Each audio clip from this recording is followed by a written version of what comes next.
Students, today we are learning our chapter 1 from the subject Social Science, and this is for class 8th English medium, and the name of our first chapter is the modern period.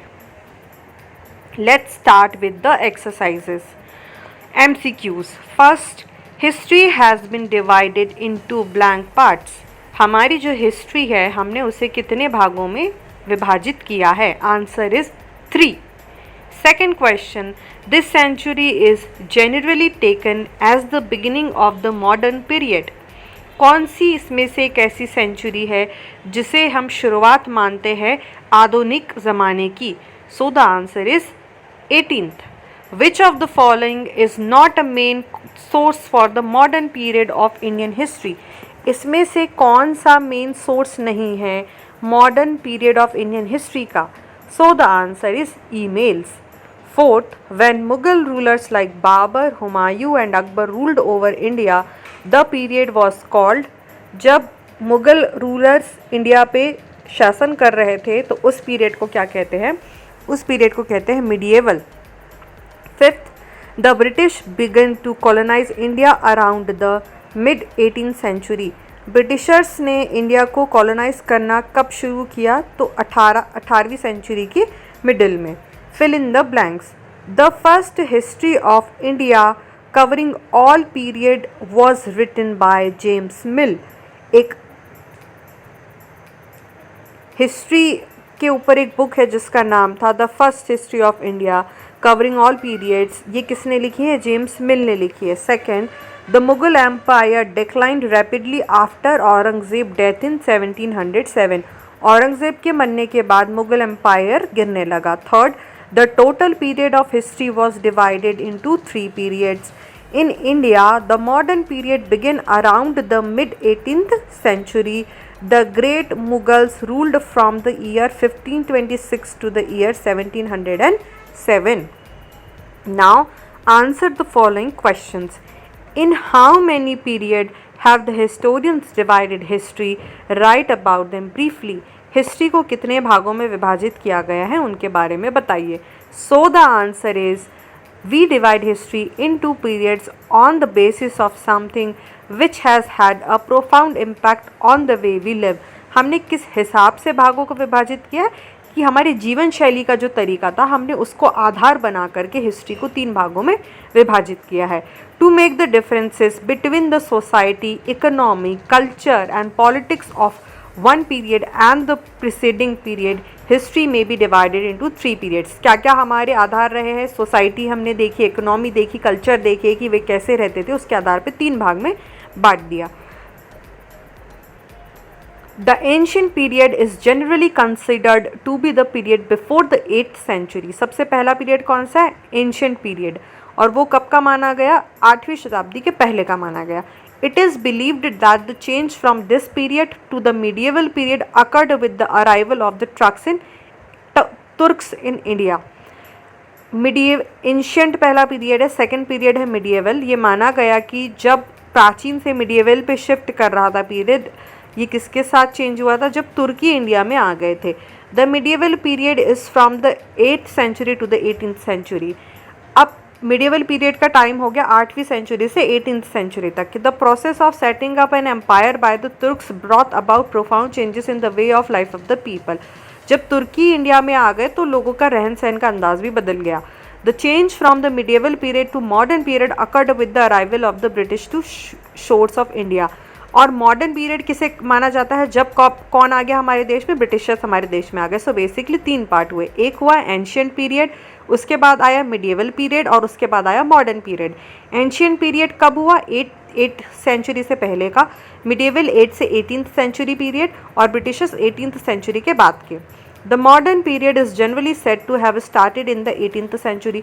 Some of the defining features of the modern era are industrialisation. Of course industrialisation पहले नहीं था, ये modern century में आया. Urbanisation यानी शहरीकरण. Scientific progress, विज्ञान ने भी काफ़ी उन्नति की. कॉलोनाइजेशन, कॉलोनी बनाई गई. स्विफ्ट ट्रांसपोर्ट किया गया, कम्युनिकेट किया गया.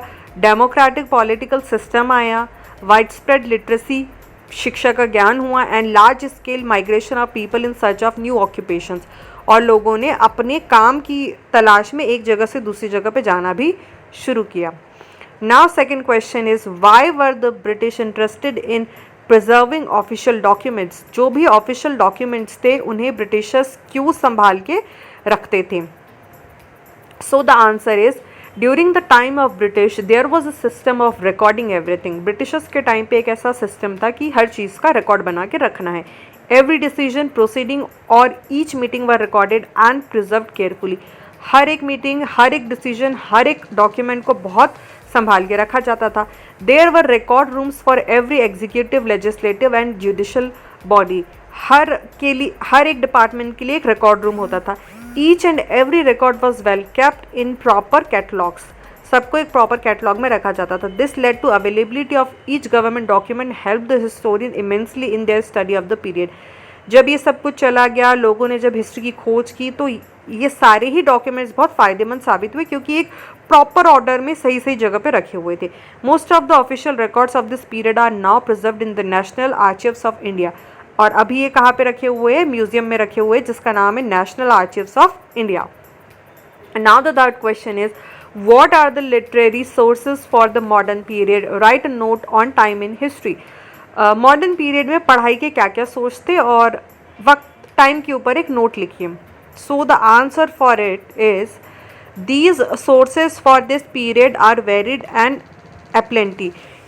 बहुत सारे पढ़ाई के सोर्स थे और काफ़ी एक दूसरे से अलग भी थे.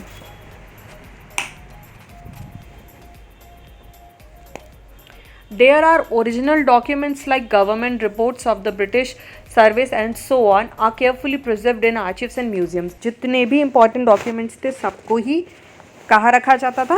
रिकॉर्ड रूम में रखा जाता था. Official records. सो पहला लिटरेसी का सोर्स हो गया official records. During the time of the British there was a system of recording everything. Every decision, proceedings or each meeting were recorded and preserved carefully. There were record room for every executive, legislative and judicial body. Each and every record was well kept in proper catalogs. This led to availability of each government document and helped the historian immensely in their study of this period. Most of the official records of this period are now preserved in the National Archives of India. Second source क्या माना जाता है? Survey report. During the British rule various survey were conducted like population surveys. Britishers के time पे सर्वे का भी एक pattern हुआ करता था कि हर चीज़ का हम सर्वे लेंगे. जैसे कि पॉपुलेशन का सर्वे लेना, रेवेन्यू का सर्वे लेना कि कितना टैक्स कहाँ से मिला है, लैंड सर्वे लेना कौन सी जगह कहाँ पे कितनी है, etcetera. Mapping was also an important part of these surveys. Mapping भी होती थी. मैपिंग यानी कि एरिया डिवाइड करना और उनको नक्शे पे बनाना. Many topographic maps were made by the British during this period. बहुत सारे टोपोग्राफिक मैप नक्शे बनाए गए ब्रिटिशर्स के द्वारा. Census operations also started. जनसंख्या या जनगणना भी इसी टाइम पे शुरुआत की गई थी. All this report are well preserved and readily available to us. ये सारी ही बहुत संभाल के रखी गई और बाद में लोगों को मिल भी गई. Indigenous records. Indigenous records include the diaries and account of pilgrims and travellers. इसमें क्या होता है? इंडिजिनस यानी होता है हमारे देश का अपना रिकॉर्ड. तो इसमें जितनी भी तीर्थ स्थल है और जो भी यात्री थे उनकी डायरीज़, उनकी न्यूज़पेपर, बुक्स, नॉवेल्स, उन सब से संबंधित चीज़ें इसमें संभाल के रखी गई. These record could be in English और इन रीजनल लैंग्वेज. ये या तो इंग्लिश में होते थे या तो फिर रीजनल, उस एरिया की लैंग्वेज में, पर्टिकुलर एरिया की लैंग्वेज में होते थे. दादा भाई नौरोजी's poverty and un-British rule in India highlighted the exploitative nature of the British rule and made people aware of the real intentions of the British. दादा भाई नौरोजी की एक किताब आई थी poverty and un-British rule in India. उसमें इस बात के ऊपर प्रकाश डाला गया कि कैसे ये हमारे देश में भेदभाव करते हैं और इनकी असली सच्चाई क्या है. During their rule, the British tried to suppress the press, but they remained unsuccessful. उन्होंने जो प्रेस होती थी, जो प्रकाशन होता था मीडिया का, उनको भी दबाने की कोशिश की पर वो सफल नहीं हो पाए. During the ancient and medieval period, the sources materials were not easily and abundantly available. When the sources are scarce, the conclusion cannot be cross-checked. But in the modern period, sources are abundant, hence a proper and authentic record of the events can easily be framed and historian can draw their conclusion logically. Medieval period के comparison में modern period में ज़्यादा sources मिले, उनकी study हुई और वो बहुत अधिक मात्रा में थे, जिससे कि एक सही आइडिया लगाना पाना आसान हो गया. Now the fourth question is explain why historians find it easier to draw conclusion about the modern period than about earlier periods. क्यों इतिहासकार ज़्यादातर जानकारी दे पाते हैं हमें मॉडर्न पीरियड के ऊपर, ना कि उससे पहले वाले पीरियड्स के ऊपर. So the answer for it is the term modern period refers to the recent times. Modern period का मतलब होता है अभी अभी का समय. The modern period did not begin simultaneously in all parts of the world. ये एक साथ पूरी दुनिया में नहीं आया था. It begin first in Europe. Modern period सबसे पहले कहाँ आया? यूरोप में. Around the 15th century AD, लगभग 15वीं सेंचुरी में ये यूरोप में आ चुका था. It came to be characterised by features such as expansion of trade. कैसे हम इसे पहचानेंगे कि ये मॉडर्न पीरियड है? क्योंकि इस वक्त में व्यापार हुआ. ट्रेड का क्या मतलब होता है? व्यापार फैला. देन इंडस्ट्रियलाइजेशन हुआ, फैक्ट्रियाँ बनी, अर्बनाइजेशन हुआ, शहरीकरण हुआ, स्विफ्ट ट्रांसपोर्ट हुआ, ट्रांसपोर्ट होने लगा, and communication. Wide spread literacy, democratic political system based on ideas like liberty and equality, and large scale migration of people in search of new occupation. काम की तलाश में लोगों ने एक स्थान से दूसरे स्थान पर जाना शुरू कर दिया. Modernisation led to rapid progress in Europe. Modernisation आने से यूरोप की प्रोग्रेस बहुत ज़्यादा हुई.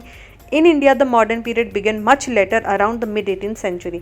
जहाँ 15th century AD यूरोप में आ गया था मॉडर्न पीरियड, वही हमारे इंडिया में काफ़ी लेट आया, mid-18th century के टाइम पर आया. Now, next move on to other question. Question number 5. Why do interpretations differ in history? Give an example to support your answer. History में लोगों के अनुमान या लोगों का कहना बदलता क्यों रहता है, बताइए. So the answer for it is interpretations differ in history as individuals and groups interpret events differently. देखिए, कोई भी इतिहासकार जानकारी जुटाता है, फिर उसके ऊपर अपना मत देता है, तो ये हर व्यक्ति का अलग हो सकता है. For example, the British wanted to downplay the popular nature of the revolt of 1857, so they termed it to Sepoy Mutiny, thereby implying that only some Sepoys on the English East India Company revolted on the issue of the greased cartridges. Example के तौर पे देखें तो जो Britishers थे वो जो 1857 की क्रांति आई थी उसको वो दबाना चाहते थे, और इसलिए उन्होंने उसको नाम दिया था सेपॉय म्यूटिनिटी. मतलब कि कह सकते हैं कि क्रांतिकारियों का एक झुंड.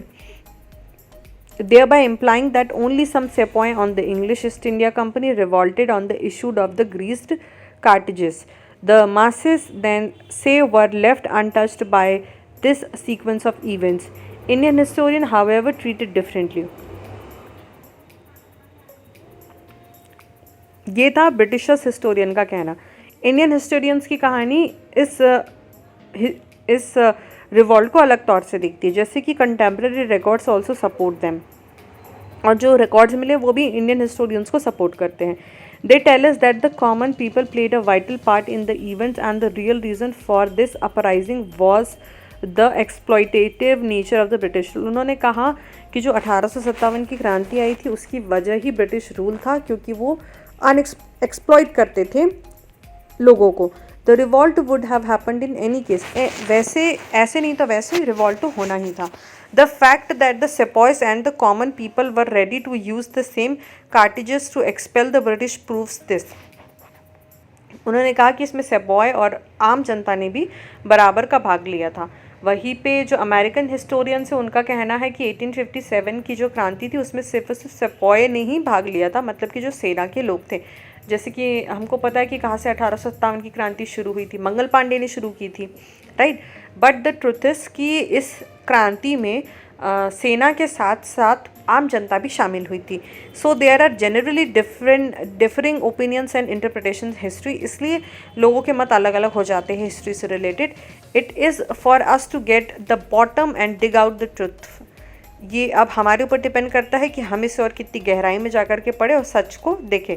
For this we should not rely on only one source but we should also took at the other source. इस टॉपिक पे हम सिर्फ एक ही मत नहीं पढ़ सकते, हमें बाकी के मतों को भी मद्देनज़र रखना चाहिए.